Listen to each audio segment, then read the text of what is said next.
रास्ता उन्हीं को मिलता है जिन्हें मंजिल की तलाश होती है, और मंजिल उन्हीं को मिलती है जिन्हें लड़ने की ताकत और हिम्मत होती है।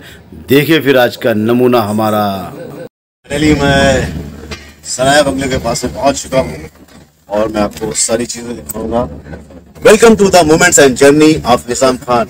इट्स माई चैनल को आप सब्सक्राइब कीजिए एंड लाइक कीजिए। Thank you very much. मैं सनाया गेट के पीछे पहुंच चुका हूं दोस्तों।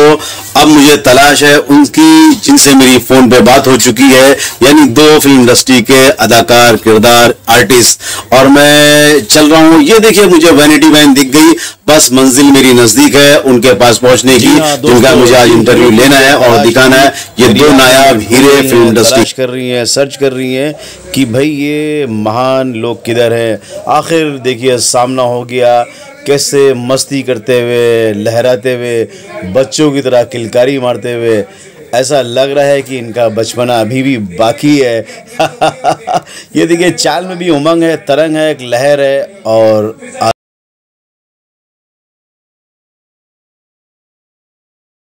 खालिद साहब अस्सलाम वालेकुम। वालेकुम सलाम। वालेकुम सलाम। मियां खुश रहो। जावेद साहब अस्सलाम वालेकुम। वालेकुम सलाम। आप लोगों ने बहुत सारा इंडस्ट्री को अपना वक्त दिया है और बहुत सारे कैरेक्टर किए हैं।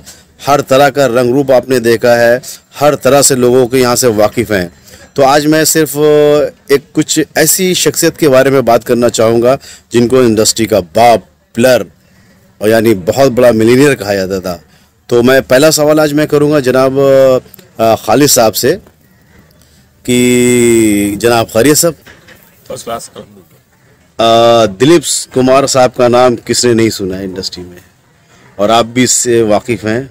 और मैंने भाई कुछ ऐसा भी सुना है कि आपने काफ़ी वक्त तक दिलीप कुमार साहब के कुछ डुप्लिकेट्स या शोज़ भी किए हैं और थोड़ी बहुत आपकी हूबहू शक्ल भाई दिलीप साहब से मिलती है।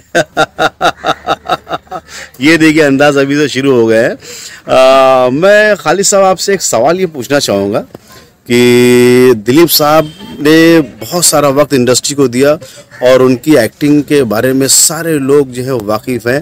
कोई एक ऐसी बात बताइए जो दिलीप कुमार साहब को पूरी इंडस्ट्री के अलावा पूरे वर्ल्ड में और सारे लोग, बूढ़े बच्चे जवान, जो मोहब्बत करते थे। आखिर उनमें ऐसी कौन सी अदाकारी थी? निज़ाम साहब, बड़ा ज़बरदस्त सवाल है आपका, और ऐसी एक अजीम शख्सियत के सवाल है वो कि सोचने पे मजबूर हो जाता है इंसान। लेकिन मैं जहाँ तक उनसे वाकिफ़ हूँ और मैंने उनकी फिल्में देखी हैं, उनके पास रहा हूँ, उनके साथ रहा, वो कुछ वक्त मुझे उनके साथ रहने का मौका मिला और उन्होंने मेरी फैमिली के बहुत काम आए।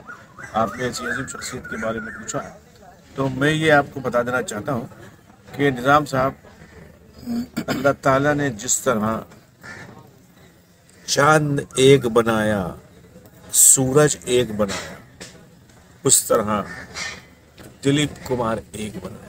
वाह क्या बात है खालिद साहब, आपने तो बिल्कुल। जिस तरह सूरज दूसरा नहीं हो सकता, चांद दूसरा नहीं हो सकता, इस तरह वो अजीम शख्सियत, वो भी दिलीप साहब दूसरे नहीं हो सकते। क्या बात है, ये आपने तो उनकी ऐसी खूबी को बता दिया है कि वाकई में सूर्य को दीप दिखाने के बराबर है। अच्छा, मैं ये चाहूँगा कि एक सवाल और दिलीप साहब के मुतालिक ये है कि जब वो किरदार में घुसते थे, यानी कोई कैरेक्टर करते थे, तो उस वक्त उनकी कैफियत क्या होती थी? लोगों से वो उस वक्त बात करते थे या अपने काम को पहले अंजाम देते थे? वो जिस रोल के लिए अपने घर से निकलते थे तो वहीं से वो उस किरदार में डूब कर निकलते थे कि मैं आज दिलीप कुमार नहीं हूँ, मैं आज इस किरदार में जा रहा हूँ, ये किरदार हूँ मैं। वो सेट पर उसी किरदार में रहते थे, उसी तरह से वो वहाँ पे लोगों से मिलते थे, उसी किरदार में वो वहाँ सेट पे अपने काम शुरू करते थे और उसी तरह फिर वो उस किरदार में सारा दिन रहते थे। जी हाँ दोस्तों, बॉलीवुड की हसीन तरीन शख्सियत के साथ में जनाब खालिद साहब और ये जावेद साहब जज की कुर्सी में बैठे हुए किरदार में, और ये साथ में डॉक्टर, एक पेशेंट की हैसियत से ये डॉक्टर का किरदार करते हुए अपने। तो मेरी बात अधूरी ये रह गई थी कि जनाब खालिद साहब, जो दिलीप साहब के बारे में जो मैं आपसे पूछ रहा था आप तो अभी भी दिलीप साहब के अंदाज में ही दिख रहे हैं माशाल्लाह। कुछ मैं ये चाहूँगा कि एक छोटा सा कुछ एक ऐसा हल्का सा नमूना एक 10 सेकंड का दिलीप साहब का दिखाएं कि जिसके अंदर जो है दिलीप साहब की बिल्कुल झलक नज़र आ जाए। कौन है भाई ये शख्स? अजीब किस्म की बात करता है भाई। ये कौन है ये आदमी? मुझे दलीप कुमार कहता है भाई। मैं किस एंगल से इस शख्स को दलीप कुमार नज़र आ रहा हूँ भाई? ये शख्स अपने आप को आईने में नहीं देखता है भाई। कितना अच्छा है ये शख्स, मेरी तारीफ की जा रहा है।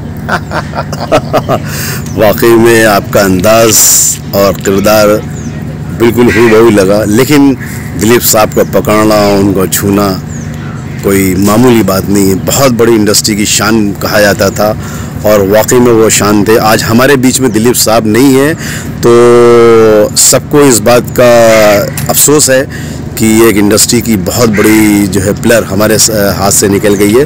और दिलीप साहब के बारे में ये मैं पूछना चाहूँगा खालिद साहब से कि अभी उनके इंतकाल पे आप गए थे तो उनके घर का और सायरा बानो का क्या नाम था?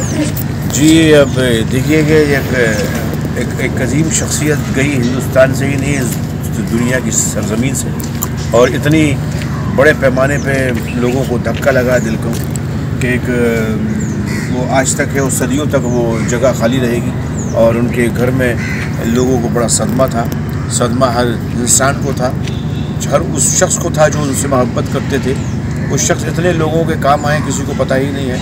उस शख्स मेरी फैमिली के, मेरे बच्चों के काम आए हैं, ये मैं आपको बताना चाहता हूँ। जी ये बात जरा, हाँ ये बात पे मैं जोर देना चाहूँगा। जो अभी आपने ये बात अपनी फैमिली से टच निकाली है कि आपकी फैमिली के भी काम आया है, तो कोई एक ऐसी बात बताइए कि जो लोगों को मालूम पड़े कि भाई इंडस्ट्री के लोग जो हैं, आर्टिस्ट या जो भी यहाँ पे टीम वर्क की है, वो बाहर के लोगों की भी इज्जत करते हैं, उनके काम आते हैं। तो ऐसा कौन सा काम दिलीप साहब के ज़रिए आप मुकम्मल हुआ है जो आपके बच्चों के मुस्तकबिल के लिए बेहतर हुआ? मैं अपने बच्चों के लिए एक अच्छा स्कूल ढूंढ रहा था जहाँ से उनका मुस्तकबिल कामयाब हो जाए और अच्छे पढ़े वो। लेकिन मुझे किसी ने बताया कि आप या तो एजुकेशन डिपार्टमेंट में जाएं या फिर दिलीप कुमार साहब के पास जाएं, वो आपके बच्चों का एडमिशन कराएंगे। तो मैं वहाँ पहुँच गया और कुछ 4-5 दिन मैंने उनके बंगले के चक्कर खाए। उसके बाद 5वें दिन मुझे उनके घर में दाखिल होने का मौका मिला और मैं उनसे बात की और मैं उनसे मिला और मैंने ये कहा कि मेरा नाम खालिद है, मैं भोपाल से मेरा ताल्लुक़ है, मैं अपने बच्चों का एडमिशन सेंट एंड्रूज स्कूल में कराना चाहता हूँ। अगर आपकी नज़र इनायत हो जाएगी तो मेरे बच्चों का मुस्तकबिल आपके ज़रिए अच्छा हो सकता है। बस इतनी ही बात सुन के उन्होंने मेरे बच्चों का दाखिला सेंट एंड्रूज में करा लिया था और आज वो बच्चे पढ़ लिख के MBA करके बड़ी कंपनी में मार्केटिंग मैनेजर है। तो इसका मतलब कि भाई बच्चों का आपका मुस्तकबिल संवरा और बच्चे आज काबिल हो गए हैं और आज बड़ी जगह पे वो जॉब कर रहे हैं। तो आपके दिल से दिलीप साहब के लिए दुआ तो निकलती ही होगी। मैं हर पल जब भी मैं अपनी जिस तरह मैं अपने वालिदैन के लिए दुआएं करता हूँ उसी तरह उनके लिए भी दुआ करता हूँ कि अल्लाह ताला उनको भी जन्नतुल फिरदौस में आला मकाम अता करे। आमीन आमीन। शुक्रिया, मेहरबानी, इनायत करम। बहुत अच्छा लगा आप लोगों के साथ मिलके। मैंने आपका वक्त कीमती लिया, उसका तहे दिल से शुक्रगुजार हूँ और बस जब भी मौका मिलेगा आप लोग से ऐसे ही मिलते रहेंगे। जावेद साहब, आज आपसे एक सवाल मैं पूछना चाहूँगा। फरमाइए। काफ़ी वक्त आपने इंडस्ट्री में दिया है, काफ़ी लोगों के साथ में रहे हैं, अच्छे अच्छे किरदार किए हैं, अच्छे अच्छे कैरेक्टर किए हैं। तो मैं ये चाहता हूँ कि आप अपना तजुर्बा बताइए कि जो आपने लोगों के साथ में काम किया है इंडस्ट्री में एज अ डायरेक्टर के साथ में या प्रोड्यूसर के साथ में या आर्टिस्ट लोगों के साथ में, तो उन लोग के साथ में आपके ताल्लुकात कैसे रहे, उन लोग की आपके लिए मोहब्बत का क्या आलम रहा है? फ़िलहाल तो जब से मैंने काम शुरू किया है तो अच्छा ही माहौल मिला है। और जी हाँ, फ़िलहाल जब से मैंने काम शुरू किया है तो माशाल्लाह अल्हम्दुलिल्लाह हर जगह जहाँ भी गया हूँ तो लोगों ने मेरी इज़्ज़त की है और इज़्ज़त से ही काम लिया है, चाहे वो डायरेक्टर हैं, प्रोड्यूसर हैं, और उन्होंने अपने एक अखलाक से और एक मोहब्बत से हमसे काम लिया और एक इज़्ज़त दी। अपने साथ के जो लोग हैं उनसे भी काफ़ी मोहब्बत मिली। लेकिन अब थोड़ा माहौल में फ़र्क आ गया और पहली जैसी वो बात नहीं रही। जावेद साहब, एक सवाल और पूछूंगा। एक मैंने आपका किरदार देखा था कि आप पुलिस का अपने कैरेक्टर किया था और वो बहुत ही ज़बरदस्त कामयाब रहा था। जिस वक्त आपने पुलिस की वर्दी पहनी थी तो आपको क्या महसूस हुआ था और कैसा लगा था? किरदार तो मैंने इंस्पेक्टर के और IG, DIG और कमिश्नर सभी किए हैं, और जो भी जज का भी किया, डॉक्टर का भी किया, प्रोफेसर भी किया, अच्छा महसूस हुआ और अच्छा उसमें रिस्पांस मिला मुझे। Very good. आज वो चीज़ नहीं मिल पा रही है। और एक सवाल मैं और करूँगा कि मैंने आपको काफ़ी सीरियल के अंदर और फिल्मों के अंदर भी मैंने आपको एज अ डायरेक्ट डॉक्टर की हैसियत से देखा। जी हाँ। तो जिस वक्त आपने क्या नाम है डॉक्टर की पोशाक पहनी यानी वर्दी पहनी और जिस वक्त आपका कैमरा जो है रोल हुआ और एक्शन के बाद आपको पेशेंट के पास जो एक्टिंग करनी थी, लेकिन आपको क्या महसूस हो रहा था कि आप एक डॉक्टर की हैसियत से किरदार में हैं या रियल कुछ लग रहा था आपको? देखिए, चाहे जो भी करेक्टर किया मैंने उसमें वही महसूस किया, इंस्पेक्टर का किया या डॉक्टर का किया। अगर डॉक्टर का कर रहा हूँ तो अपने आप को एक डॉक्टर में ही ढाला कि मैं एक जैसे रियल में डॉक्टर, तभी उस चीज़ को सही प्ले कर पाया। क्या बात है भाई, ये खूबसूरत नगीने इंडस्ट्री के ये खूबसूरत बेशुमार कीमती बोलने वाले अल्फाज इन लोगों के पीछे जो हाथ जोड़ के जो दौड़ते हैं और पूछते हैं कि अरे भाई हमारा इस्तेमाल करो, हमारा इस्तेमाल करो। बहुत अच्छा लगा, बहुत खुशी हुई माशाल्लाह कि आप जैसे महज़्ज़ब अदब शख्सियत लोगों से मेरी मुलाकात हो गई जो इंडस्ट्री के बारे में हमें कुछ अच्छा बताया और अच्छा दिखाया। Thank you very much.